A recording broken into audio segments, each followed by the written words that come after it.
I'm thinking of anything other than that, that's when I really get thrown off, and it's like, you know, I'm a step late, I'm a half second too slow, and I get thrown off of everything. Like that, for me at least, like the timing is everything. Because like, especially with my swing, with the leg going, if I'm like thinking I'm like a little late on the leg lift, that's like, I either have to speed that up and try and hurry to it, which is unnatural, or I'm late and I'm trying to rotate even when I'm coming down. So it's kind of just, I mean, I don't think it's necessarily because I have so many moving parts that it's the problem, but it's just when I'm out of sync with everything else. Like, I mean, I can move, like I've proven that I can do anything when I'm in sync with everything. So when I have that, that's when the ball looks like a beach ball and everything, and I can hit anything. Outside pitch, yeah, I'll take it that way. Inside pitch, yep, I'll hit that. Right down the middle, yeah. Curveball, all right. Change up, yeah, I see it. It's kind of all those things. What did you say when you started? If your mental's off, that's the only thing that gets you. Yeah. So if I'm, you know, you got like a whirlwind of thoughts going through you, you can't kind of stop it. It's kind of just like, and even if I do have that type of thing where it's like, it's not trying to stop thinking, it's trying to put the thoughts that you want in your head to be able to perform that way. So it's like, all right, I'm thinking about, oh man, this guy, like, he got me out. Like, I struck out maybe once or twice against him, looked silly, looked awful. Like, man, I don't want to embarrass myself. It's like, no, like, all right, just see the pitch, like, see the spin. Just kind of like calm that, or replace the negative thinking with positive. I mean, not necessarily like you can try and clear your head of all thoughts, but that's not really realistic because there's always going to be something there. And it's better to put what you want to focus on rather than what you don't want to What you don't want to focus on, right? Because when you have those cues that you're trying to focus on, your body is primed to do just that. And when you're, you know, when you don't have, it's the classic. When you're focusing on, yeah, you know, negative. It's the classic coaching. You know, don't walk the batter. Don't walk him. Don't walk him. Or come on, you can do it. Get this guy out. Like both are saying the same message. Yeah, it's like, how do you want it to be phrased? Like sometimes I get like, man, I swung at a curveball in the dirt. It looked awful. Like I looked silly. I was like, all out in front, and it's like, all right, I don't want to do that again. Next thing you know, I take a fastball right down the middle. I'm just like, because you're thinking about what you don't want to do, rather than then, attack a good pitch. And then that's the best pitch I'll see. Right. It's 0-1 now, and they can just go 3 pitches. Right. Outside, nibbling, trying whatever. And can you talk a little bit about like your leg lift, like you know, when you first started doing that, you know, years and years ago, and now it's part of your. I mean, it's what you do. It's how you hit. Like, you know. It felt terrible at first, and it's kind of, it throws everything out of balance for like the first winter when we were in it, the other Nook place. Yeah. But yeah, it was one of those things where I think it's still a work in progress and everything. I think in high school I was more like, I kind of just like lift straight up and down, and now more so it's like I'm kind of gearing up, and it's like more back. So the first one you did, you took your knee to your left shoulder. Yeah, it was kind of just like, right, and then the last one you did, you almost went knee to back. Okay. Like knee to the back. Yeah, almost. And you feel like that's an ignition source, like. Yeah. We talk to the kids all the time about getting your hands back to load, like you're about to punch or kick or do something that requires energy and effort.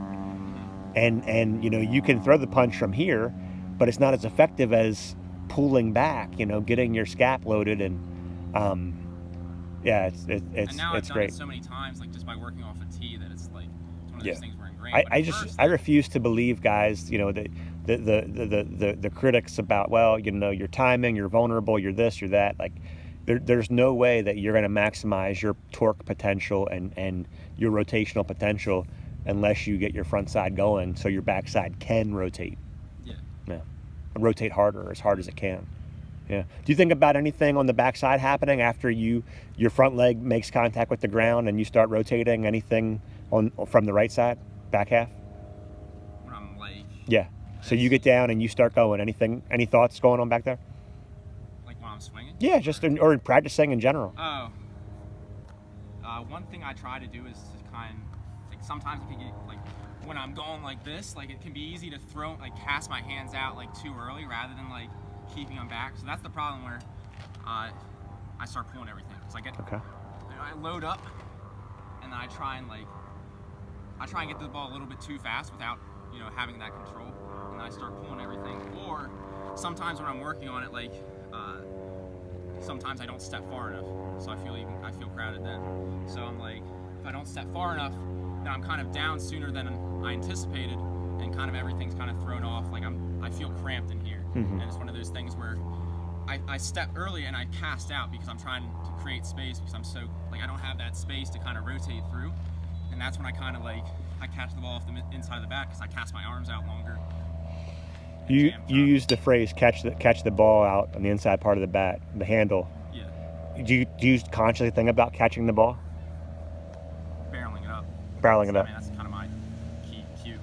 Got, Just kind of barrel it, like trying to think of it like an extension. Mhm. Like I'm out here, like kind of, like mentally, like, just like feel like where the barrel is. So like as it's moving through, so even through my swing, I can feel like, all right, like roughly like my barrel's like right here. Mhm. Like that's where I want to hit it. Mhm. So I can try and kind of take that as close as I can to where the pitch is. Mhm. It's outside, just get there and. Do you think much about like swinging the bat or turning the bat? Turning the bat, Turning the bat. swinging. Yeah, I've see, like- never heard turning. Yeah, I know. Like, when I was about your age, Barry Bonds was in his prime, like 03, 04, 05, and he gave an interview, and I saw it, and it was the craziest thing. And I know I probably talked to you about it. Like he's talking like I just want to catch the ball. I just want to catch the ball, man. I'm just trying to catch the ball with my bat. And I was like, what is he talking? Like this guy's the greatest hitter in the world. What is he catching the ball? Like I'm thinking as a hitter, like mostly a singles hitter, like creating bat spin, hitting to all fields, and he's talking about catching the ball. That makes no sense. And as I got older, I never figured out when I was in college, but as I started coaching and thinking about it more and reading some more of his interviews and seeing more of some of this, like just people talking to him and writing articles about him, what he was trying to do is like when you have like you ever go fishing or whatever, and the fish is beside you in the lake or on the boat or whatever, and you can see it there, and you get the net in a couple feet away, and you just take the net and catch the fish and bring it up, scoop it up out of the water. That analogy, like that's what he was trying to do with his bat to the ball. Like he was basically letting his body turn and rotate so efficiently and powerfully that the bat was just an extension of his body. Like you watch him, like there was never any arms involved. Like his arms are almost always flexed, always in a V at contact. Even on outside pitches, he would cover the outside pitch, arms bent, full power potential. And that changed. Like when I was coaching a couple years and struggling with like coaching hitters and trying to help hitters and be a decent hitting coach, like not do damage to hitters. And I kept thinking about that, like, why is the greatest hitter talking about catching the ball? I've never heard anybody else say that. I've never been to a camp. I've never heard anybody else talk about catching the ball. But like that imagery of just like trying to just take the bat and be on plane and just catch the ball in its path to home plate as your body rotates. That always helped me mentally. As a coach, I never got there as a player to figure that one out. I was too smart, too late, But that's interesting. That's cool. I mean, I don't think too much about like mechanics of swings per se. Like, Right. I'm not like entirely like thinking process like, oh man, my elbow's like Sure. 5 inches above my head or Yeah. anything. It's kind of just like trial and error and like Yeah. People talk to me about swings and stuff, like how do I fix my swing? I don't know. Like everything I've learned is just by like taking a tee, and it's like Yeah. I feel Right. like over and over, like hundreds of thousands of swings, and it's Yeah. just like, all right, maybe like on my 600th swing, I'm like, I've done this for the 600th time in a row, and I can actually feel it. But then this 600th first time, like, oh, I did this. Maybe I kept my hands in a little bit, and I did that. And it's like people ask me all the time, like how you like younger guys like on the team, like, Derek, you hit that ball like 450 feet to left field. Like I can't even hit the ball like, in the air above the dirt. Right. Like how do you do it? It's like I go swing in the cage and like hit 100 baseballs. Hit 100 baseballs while I watch you, and then Right. maybe I can Right. tell you something. But they don't Not have. tell you something, but because you can feel it. Right. Like, You'll what do you start feel? to. That's the only question I ask. Like how do you feel? Yeah. How does that make you feel? And it's like trying to get their gears turning because I can't figure it out. Like it's only them who can figure it out, like how they feel. Right. Like everything that, like how I've progressed my swing is just like all intuition, like how I feel. Like it's hard to put it into words because I don't like. It's more or less. It's kind of. You never had to write abstract. about it or talk Yeah, about it. Yeah, it's just like it's just something I do like over and over. Like I can feel it. Like if somebody talks to me as I'm as I'm doing it, and I can focus in on it, like then I can talk about it. But Yeah. it's one of those things where it's just. How would you, if you were Elizabethtown's hitting coach, and you were a student of the coach, how would you help yourself, knowing what you know now and being 21, 22 years old or whatever? How would you coach yourself? Would do on-field BP. I would just do tee work. 15 guys in a cage, just doing tee over and over again. On the tee. Yeah. Just How about like everything. BP in a cage? What? How about BP in a cage? Maybe after at the end, Mhm. but I'd say like 90% of the swings would be on the tee. Okay. And like, what would your station, like just everybody tee, just? Tee work, weights, different positions like low, high, Mhm. visualization and stuff like that. Like Yeah. rather than just like getting in and just like looking at the ball the whole time, and then you're Yeah. like this and you're like Yeah. that. Like a little bit more like Yeah. replication of. Yeah. All right, like picture the guy. Like you see the mound, you see the pitcher on it, you see him winding up, you see Yeah. his different arm angle, you see. Yeah, you you're see visualizing the it's- pitch track, right? Yeah. Yeah. You see the ball coming in, you bring your head with it, you just time it up, and try and replicate, doing that over again, and approaching it too. Like every swing you take is how you'd approach when you're in the game. So like, Mhm. like walking up, like if you aren't just gonna come in here and just like start swinging like in a game. Hopefully. So like coming up, so typically I try to replicate my entire like build up to whatever I do in a game. So it's just like whatever I do, and it's just like the exact same thing. And then like get the thoughts going, get inject the exact thoughts that you want to think when you're in the batter's box while you're there. Mhm. It's kind of like one of those things you have to find out what helps you. So Mhm. like I literally told people on my team like to shout because I'd get too fat, going too fast in my head. So I told people and they'd yell like be cool in the box. So like I'd hear that's like the last thing I'd hear. So and then it's kind of like be cool, and I'm like relax because you don't want to be tense because once you're tense you lose the range of motion Mhm. on all your muscles. Mhm. And you really control over them. And then just get in and just replicate everything over like Yeah. just as realistic as possible. And like what about if you were the hitting coach? Like, how much mechanical work would you do? And like now you're gonna have to talk mechanics sometimes. Like you can't be an abstract thing. Like, are you gonna?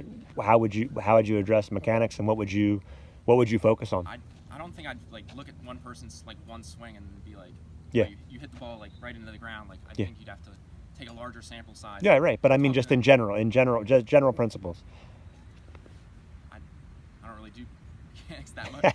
But Well, you got to now, Yeah, coach. but- You got to now. I feel like if all right, I can see if it's just general stuff. Yeah, You, sure. Your feet can't be like this close and you can't swing unless you're unless you're using that as a cue and like that's going to be your leg kick and then go. Like I'd say like you want to have everything matters. Nothing matters until you get to that finish point. I guess that's what I'm like. It's just how you Keep get going to with where that. you want to meet the ball. What does that mean? Go ahead. Keep going. So like, you can do anything here. You can do anything with your hands, like stand like this, stand like that, do whatever. But all that matters is how you're gonna be when you're, like meeting the ball Right. and going like whatever gives you the highest percentage chance to barrel the ball up Right. and give it a good Right. path, Right. good angle, whatever. Got it. So I think it would be. I mean, I don't like to jump in and tell people. Like it's kind of like I have to see a larger sample size Right. of whatever you're doing and Yeah. your tendencies to see like, you're hitting all your balls that side is the reason because you're standing your approach while you're at the tee. Like if it's just a tee thing, like if you're setting the tee so far up that you're reaching for everything. Yeah, kids have no clue where to set a tee at. Yeah, yeah. Right. Yeah. So it's like Well, let me share something with you. So a couple weeks ago, I was videotaping some freshmen, some guys that swing pretty well, and I just wanted to take some video and slow it down for myself to show them, but I wanted to see it in slow motion. So I taped them, and I told them like, hey, look, I'll catch up with you guys later this week, and we'll look at it, right? So this one freshman I'm sitting with, and it's a decent swing. I mean, there's some good mechanical things going on, and a little bit long with the hands as a right-handed hitter, just a little bit long, maybe a little bit of a cast, but balanced pretty well, not out in front, no arching the back, behind the baseball. It was pretty solid, some things to clean up. So I'm talking to him and showing him the video, and we're we're going through it, and we rewind it a couple of times, go slow through it, and I said to him, does that make sense? Do you have any questions? And he said, yeah, no, it makes sense. I said, okay, well, are you sure you have no questions or anything? Nothing, anything you want to ask or anything? And he's like, Coach, I wouldn't even know what to ask.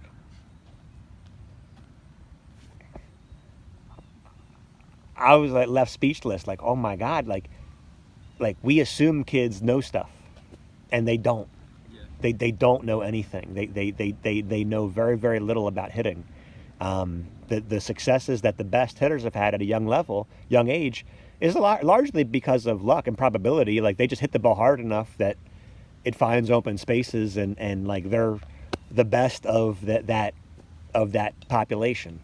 The ball finds holes, and they hit it hard enough more consistently that they're considered the better hitters. But I said to Coach Kitt, like, we assume they have an idea, that they've been taught something, and I think they've been taught very little. And that comment from the kid, I mean, that just floored me. Like, oh my God, that was so profound. Like, I wouldn't even know what to ask. Like, that's how I would feel if someone was trying to teach me Latin and talking to me about a couple Latin words and then saying, well, do you have any questions? And I'm like, I don't know. I wouldn't know what to ask about this. Stunned me. Yeah. Stunned me. So typically, like, when I am working with stuff, it's like when I'm hitting off the tee and I just start to feel uncomfortable. That's when I start to all right, why do I feel uncomfortable? And going through the whole process, what's making me miss the ball? What's making me top the ball? Whatever's doing that, and basically taking that as my initial question to lead me on to whatever I'm going for. Yeah. So that's that's my baseline for whatever itself. Okay. And my focus necessarily, I'd like to tell you that I read books on baseball swing mechanics, but I don't. The majority of the time I spend, it's mental game of baseball. Right. Mental things. All that stuff. And it's just when you and I don't know if I just stumbled onto some good mechanics, or maybe you had a good coach. Maybe you had a good coach in high school or something. Yeah, maybe a good coach in high school, or it's just the mass repetitions. Right. Whatever kind of once you. It's a combination of a lot of good things happening. And I think. But you decided you wanted to be a good hitter. Yeah. Like, you decided I am going to be a good hitter. Mm-hmm. Do you feel mentally different now than you did 4 or 5 years ago? Yeah, I feel mentally differently than last year. Like, so I tell people this about you when people ask me about Derek Manning, and I talk a little bit about you, and I always tell the story of when you won the high school home run derby, and I don't know if you remember that much about it, or how the whole event or process or whatever, but as when you advanced to the finals, the kid in front of you had so many whatever points, and you knew how many points you needed. Okay, so you were the last guy to go, and I remember throwing to you, I'm trying to give you the best pitches I can so that you can hit the ball far, right? And we can win this thing. You can win this thing. I'm just throwing meatballs, right? And I don't know if you remember this or not, but when you hit the last ball to win, you hit the ball and it went wherever it went, and I stepped off the platform to come give you a hug and shake your hand and congratulate you, right? Do you know what you said? I know. I was like, dude, congrats, awesome, and you were you were so worried, and you said, I don't, this trophy's so big, I don't know where I'm going to put this trophy at. It's so big, I don't have a spot for this trophy. And I've never forgotten that. Like you won this 5-foot tall trophy, and you weren't happy about winning and your performance. You were worried about, where's the trophy going to go? Yeah, I think I was a lot more anxious, and everything is a lot more negative. And even just coming to the field, I'd be oh man, I was so. I'd say I completely switched extremes from where I was worrying about everything, seeing everything as a threat, rather than a challenge or an opportunity. Right. To have, did you mentally switch your approach at things? Gradually, yeah. Yeah. it's one of those things where it's like I was that way because I was always that way, and it's like Yeah, you yeah, stay yeah. in those thought patterns Yeah. because like Yeah. what's the it's like 90% you have like the same thoughts, like 90% of the thoughts you have are the same thoughts you have every day or something. Okay. Like the same thought pattern. It's something crazy like that. So like it's just like your subconscious way of like how you react, how you view things, and it's like the only way you can change that I found was, I mean, just like reading books and stuff. It's Yeah. like you have to actively, like you have to, first off, you have to be aware of like what you're thinking. Yeah. Like being grounded, like, you know, whatever, just like feeling how you feel, like feeling like what's going on in your head, like how you feel about certain situations. And then like when you have those like negative thought process, like, oh man, like I'm scared, like this guy's throwing hard, like I can't hit him or whatever. It's like, no, I can hit him. Like, Yeah. it's like, you know, injecting that positivity in. It's like, It's amazing. I'd say I'm a lot more laid back. Like people don't get that. Like people expect me to like super like angry and stuff. But I'm just like I'm like the most chill when it comes to like, Be cool. Yeah, just like, hey, whatever. You kind of, if I feel indifferent. What? Yeah, like I don't care. It's just like, hey, whatever. Like, oh, And man, like, and did you consciously like make it a point like to stop caring? Like you talk about being anxious, like I'm worried about this, I'm worried about that, I'm worried about all these things. Like did you get to a point where you, Derek, I got to stop caring about stuff? yeah, I think that's like the initial like break point where like Yeah. you know, the dam breaks and you kind of you like start to change. Is there anything that happened like a catalyst for that? I mean, just like I was just super negative. Like, I mean, I remember coming, like I'd pop out like for the third time against like Garden Spot or some no-name team against a kid throwing like 70 miles per hour right down the middle, and I'd come in like every time I come in like, oh, like spike my bat, and it's just like, you know, I generally wasn't having fun at all. Yeah. And it's like, You were worrying. you know, Yeah. why Yeah. would I? I think it was like the realization, like I'm spending all this time here. This is supposed to be fun, but I'm not having any fun at all. Like, why is that? And it's not the circumstance of the things that are going on. Like, you know, it's all up here, and it's how you view this, entirely your viewpoint on like Yeah. everything that's going on. So like, you know, two things could happen to the same person. One person be like, oh man, this is wonderful. Another person be like, oh, this is awful. This is the worst thing that's ever happened. It's all how you It's like, perceive it. It's how you perceive it. And I think like it eventually turned in from I gotta start being indifferent to where like when things go bad, it's just like things just kind of bounce off, and it's like, you know, something happens and it's like you aren't so invested in it, like you know, like I gotta get a hit, oh, didn't get a hit, god damn it, I didn't get a hit. It's just like, all right, just like go up there. I don't even care about getting a hit in the first place. So if I do, like, hey, like, cool. If I don't, it's like, all right, like, you know, you got another chance to do it like, later on. Like, there's always another chance. Right. And it's like, with that attitude, you're giving yourself a higher percentage chance in the moment, and then also down the road, because, I mean, if I get out, I'm not like in my head for the rest of the day, just like bad mood. I mean, sometimes I can't say I'm perfect. Yeah.